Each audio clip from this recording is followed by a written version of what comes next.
Et bonsoir à tous, vous êtes sur Lancer Critique et je suis très content parce qu'aujourd'hui j'ai réussi à me procurer Warhammer Quest, la Cité Maudite, donc le 4e Warhammer Quest.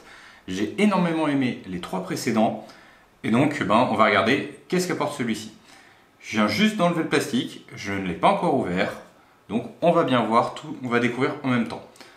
Déjà pour signaler, la boîte fait la même taille que les précédentes, elle n'est pas plus épaisse, donc niveau volume, voilà, vous savez ce qu'il vous faut à peu près pour le ranger si jamais vous l'utilisez vraiment comme jeu de société. Donc on commence avec des grappes. Des grappes relativement classiques, on en a une bonne papardée. Ça peut vous être utile pour vos parties d'Age of Sigmar, vu qu'on a sûrement pas mal de figurines qu'on va retrouver dans le nouveau Battle Tome Soulblight. On voit d'ailleurs que le leader est vendu séparément, enfin est sur une grappe à part. Peut-être un personnage pour le futur livre d'armée. On y trouve pas mal de décors, comme d'habitude c'est de la grosse qualité. Bref, ce à quoi on pouvait s'attendre. Petite note, du coup les héros sont sur des grappes de couleurs différentes. Et je pense que c'est plutôt une bonne chose, surtout si vous êtes non hobbyiste. Donc vous n'avez pas forcément de peinture pour vos figurines. Et qui plus est, elles ont l'air d'être tous en push to fit. Donc si vraiment vous n'avez pas de colle, vous n'avez pas de peinture, et ce n'est pas un problème. Vous pouvez quand même jouer à ce Warhammer Quest. Et c'est quand même cool, il vous fera une pince coupante, cela dit, ou un cutter pour assembler vos figurines. Ça reste quand même, on va dire, une condition sine qua non pour ce Warhammer Quest. Ensuite, nous avons les socles.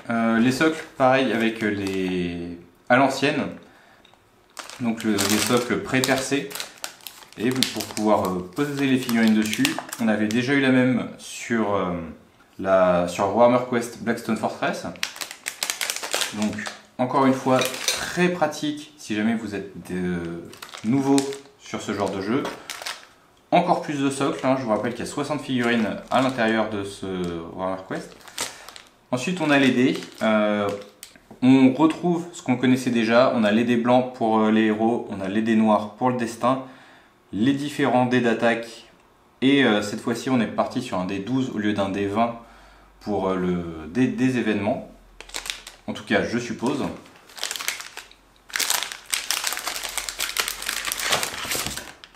On a un gros paquet de cartes, donc nos cartes de héros, on a avec la version exaltée sur l'autre face, comme on a pu voir sur Blackstone Fortress. On a également les cartes des ennemis, comme on a pu voir sur Blackstone Fortress, sauf que cette fois-ci, de l'autre côté, on a la version renforcée, au lieu d'avoir sur une face leurs compétences et sur l'autre face leur comportement. Donc ça, on verra tout à l'heure, lorsque je vais regarder les règles, comment ça fonctionne. Et voilà pour le premier jet de cartes. Ensuite, je suppose que là, nous avons les cartes d'initiative. Les cartes d'initiative avec beaucoup de logos différents. Je ne sais pas du coup si c'est vraiment ça ou si c'est autre chose. Je pense qu'ils nous ont fait un nouveau système pour les cartes d'initiative. Étant donné qu'on n'en a que 4 différentes, je suppose qu'on va associer notre héros à un logo, histoire d'avoir des cartes plus universelles que ce qu'on avait avant. Ensuite, on a des cartes. On a des brouettes de cartes. On va découvrir tout à l'heure, quand on lira les règles, comment elles fonctionnent. On a les cartes de niveau, donc ça c'est une des nouveautés sur ce Warhammer Quest. Nos héros vont avoir des pouvoirs tout simplement, ils vont gagner de l'expérience, et ça ne va pas se traduire que par leur stuff, mais aussi ils vont gagner vraiment des niveaux qui vont leur donner des capacités particulières. Donc ça on verra un petit peu en détail, et finalement des cartes découvertes quand on va explorer la cité, je suppose. Donc on a 3 livres, le livre des règles à lire en premier. C'est précisé, donc avec le contenu de la boîte, les figurines, un didacticiel sur comment ça fonctionne. Bref, on peut supposer tout ce qu'il faut pour jouer. Le guide de référence à l'arrière, histoire d'aller plus vite. Le livre des quêtes, donc là je suppose qu'on est sur quelque chose un petit peu comme Silver Tower, donc ça va nous raconter toute notre aventure, comment la jouer. On lira ça un peu plus en détail après. L'enveloppe Ulfunken en péril, donc là on est exactement sur la même chose que sur Blackstone Fortress. Si jamais vous finissez la quête principale en entier. Dans cette enveloppe, vous aurez la conclusion de l'histoire, donc vous saurez comment se finit le destin de la ville de Ulfunken. Ensuite, on a directement dans la boîte de jeu les chartes d'unités pour pouvoir les jouer dans Age of Sigmar. Donc encore une fois, on avait la même chose sur Blackstone Fortress pour pouvoir jouer vos figurines dans Warhammer 40 000. On a l'illustration complète au centre, donc que vous pouvez utiliser comme poster, parce que ça reste une illustration qui est vraiment très sympa. Le modèle d'assemblage qui effectivement confirme que vous n'avez pas besoin de colle pour assembler vos figurines de Curse City. Une fiche d'errata, comme quoi apparemment si vous montez votre nain, il y a quelque chose qui n'était pas juste. Donc voilà, ils ont mis une petite fiche d'errata. La nouvelle piste du destin qui prend beaucoup plus de place, et sachant que c'est un jeu qui prenait déjà pas mal de place à jouer, ça pourrait s'avérer compliqué une fois la table de jeu, on verra bien. Tous les pions dont vous avez besoin, vos différentes pistes, je suppose les différentes menaces, les nouveaux décors qui s'annoncent vraiment très très cool. Si jamais vous êtes comme moi un joueur de Warcry, vous pouvez sans aucun doute les utiliser pour vos parties de catacombes. Je pense qu'on essaiera d'en faire un assez rapidement avec mon groupe de joueurs, et si ça se fait, on essaiera de la filmer. Donc voilà, vous avez 4 plateaux de décors. Et dernière chose dans la boîte, les plastiques pour pouvoir ranger tout ça. Je constate qu'il n'y a pas de plastique directement à l'effigie du jeu comme on avait pu avoir sur Blackstone Fortress. C'est pas capital, mais c'était un petit ajout sympa, c'est dommage. J'aurais bien aimé avoir ma petite pochette de rangement aux couleurs Curse City. Et voilà, j'ai fini d'assembler les 60 figurines de la boîte Curse City. Ça m'a pris quand même environ 2h30. Et j'ai envie de dire que ce sont de très belles figurines, très bien montées. On est vraiment dans les push to fit de qualité avec la plupart des moulures cachées. Donc c'est vraiment très cool. Elles sont magnifiques, les nuées sont superbes. On a plein de tokens objectifs, que du bon. Je viens de terminer la lecture des règles de Warhammer Quest Curse City. Donc, qu'apporte cette 4e édition de Warhammer Quest? Est-ce que ça vaut le coup comparé aux précédentes? Est-ce que ça apporte vraiment quelque chose? La réponse est oui. Je trouve franchement que cette édition est excellente. Elle apporte beaucoup de choses qui ont été introduites dans les versions précédentes. Pas mal de choses ont été repensées et améliorées. Déjà, on est de retour sur des cases carrées. Ça n'a pas l'air comme ça, mais ça fait une bonne différence, notamment quand il va falloir mesurer les distances, comprendre les lignes de vue et ce genre de choses, ce qui était parfois un problème sur certaines cartes de Blackstone Fortress. On a simplifié également pas mal de choses. On a basiquement que 2 tailles de figurines, les grandes et les petites. On peut avoir 2 petites sur une case ou une grande. C'est déjà une notion qui avait été explorée sur Blackstone Fortress, sauf que cette fois-ci, on n'a que 2 formats au lieu de 3. Et mine de rien, ça facilite la vie lorsque l'on va déployer nos figurines. Au niveau de l'histoire, on est encore une fois sur quelque chose de très riche, avec un background détaillé pour tous les personnages. On en reparlera probablement dans une autre vidéo, mais encore une fois, on est sur quelque chose de très sympa. Là où ça change un petit peu, ça va être au niveau de la quête. Que ce soit Silver Tower ou Blackstone Fortress, nous étions en quête de gloire et de secrets cachés. Sur Curse City, on est sur quelque chose de différent. Nous sommes des héros, et on doit sauver la ville, littéralement.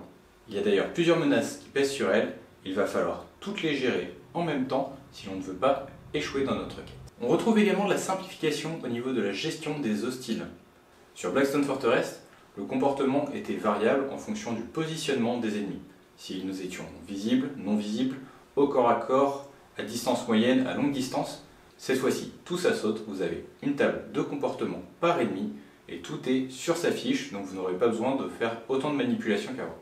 Dans le même état d'esprit, la portée des armes a été simplifiée. Soit vous avez des armes de corps à corps qui peuvent attaquer à une case, soit vous avez des armes à distance qui peuvent attaquer à n'importe quelle case tant qu'elles sont à plus d'une case, ou alors vous avez des armes qui peuvent faire les deux. Les parties sont également devenues plus dynamiques. Cette fois-ci, lorsque vous combattez un groupe d'hostiles, au lieu que celui-ci revienne perpétuellement comme sur Blackstone Fortress, ce dernier va commencer à s'enfuir lorsque vous avez éliminé les 2 tiers du groupe et sera remplacé par un nouveau groupe, faisant qu'il va falloir gérer différentes menaces de différentes façons. Vous avez également une nouvelle notion qui va être la notion du temps qui passe. Au fur et à mesure que la partie avance, la nuit va tomber, et dans une ville de vampires, la nuit c'est rarement bon signe. Un autre souci que peut vous apporter le temps qui passe est que s'enfuir de la cité à la fin de votre quête ne sera pas une mission aussi facile qu'avant. En effet, lorsque l'on arrive sur la zone d'extraction, un jet de dés devra être effectué avec différents bonus et malus selon le temps qui sera passé. Et s'enfuir risque d'être beaucoup plus compliqué que ça en a l'air. Autre ajout très sympa, cette fois-ci nous aurons toute la phase de dépense et de gestion de nos personnages après chaque mission et non après une série de 8 comme nous avons eu sur Blackstone Fortress. Lors de cette phase, on va pouvoir gagner des niveaux, histoire d'avoir des bonus qui vont être permanents. D'ailleurs, chaque héros est associé à une classe de personnages. Donc vous allez avoir des tanks, vous allez avoir des personnages très rapides, vous allez avoir des personnages qui font énormément de dégâts, des personnages qui vont donner des améliorations au reste du groupe. Lors de cette phase, vous allez également acheter des objets magiques. Ce sont des objets magiques permanents qui vous donneront des bonus pour votre personnage. Cependant, ces objets magiques étant faits sur mesure, vous ne pourrez pas les échanger les uns et les autres. Et surtout, vous êtes obligé de les acheter en une seule fois. Ce que ça signifie, c'est que tout l'argent que vous aurez récupéré au fur de votre mission, s'il n'est pas dépensé, sera perdu. Ainsi, si vous voulez les objets les plus puissants, eh bien, il faudra sûrement faire des missions spécifiques pour aller récupérer de l'argent et pouvoir vous les offrir. Et on retombe sur cette notion de menace. Il y a deux échelles en jeu, la peur et l'influence. Selon les missions que vous faites, vous allez faire monter ou descendre ces deux jauges de valeur. Si l'une d'entre elles arrive à 10, soit la population a perdu espoir, soit l'ennemi est devenu beaucoup trop fort pour vous. Bien sûr, cela vous allez pouvoir le gérer. Car plutôt que de tirer des missions aléatoirement, ça va être vous, en tant que joueur, de choisir qu'est-ce que vous voulez faire ensuite. Est-ce que vous voulez aller récupérer de l'argent? Est-ce que vous voulez diminuer l'influence de l'ennemi en tuant ses champions?